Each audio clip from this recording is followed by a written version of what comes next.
Здравейте, здравейте на всички!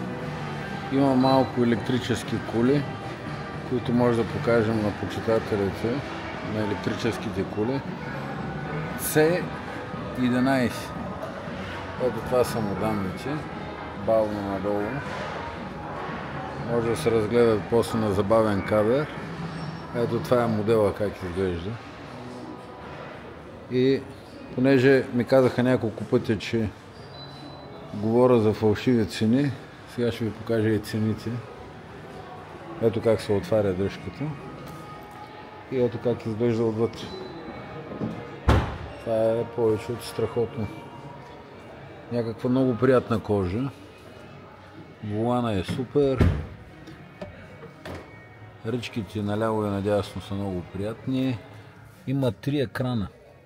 Ето ги екраните. 1, 2, 3.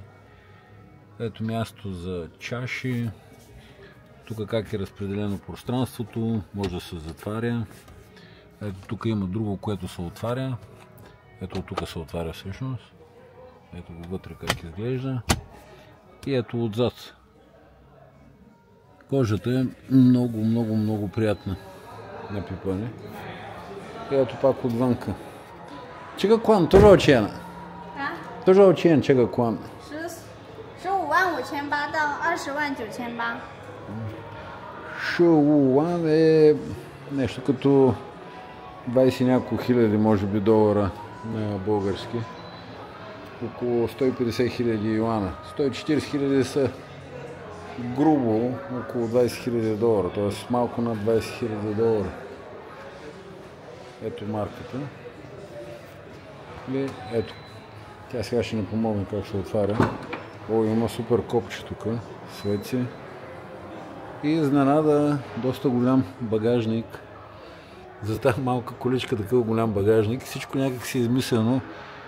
Все е носи в самолет. Много приятно е направено.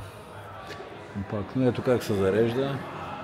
Ето тук се го зарежда директно от контакта. Ето го контакта къде е. Ето го зарядното. И тук се зарежда. Затъмнение. Стъкла отзад. Отгоре има стъклен покрив. Таван, не е покрив. И това е още веднъж отпред как изглежда. Ето това ще заснема тук цените. Може да се спре на забавен кадър. И това е предния план на колата. И тук има още един вариант, който е C01. Набързо да покажа. И там има един съвсем маничък. Чега тоже очен? Ето тук има цените на това. Сега ще пробваме да ги заснемем. И после всеки може да се спре на забавен кадър да види. Ето как изглежда. Това е една малка количка. Само че тази е затворена, понеже затварят вече шоурума и е заключена. Но е много приятна. От тук се вижда, че салона е просто супер. Една малка количка икономична, която става за всеки ден разумно човек да кара. Ето тук има реклама на всичките модели на тази марка.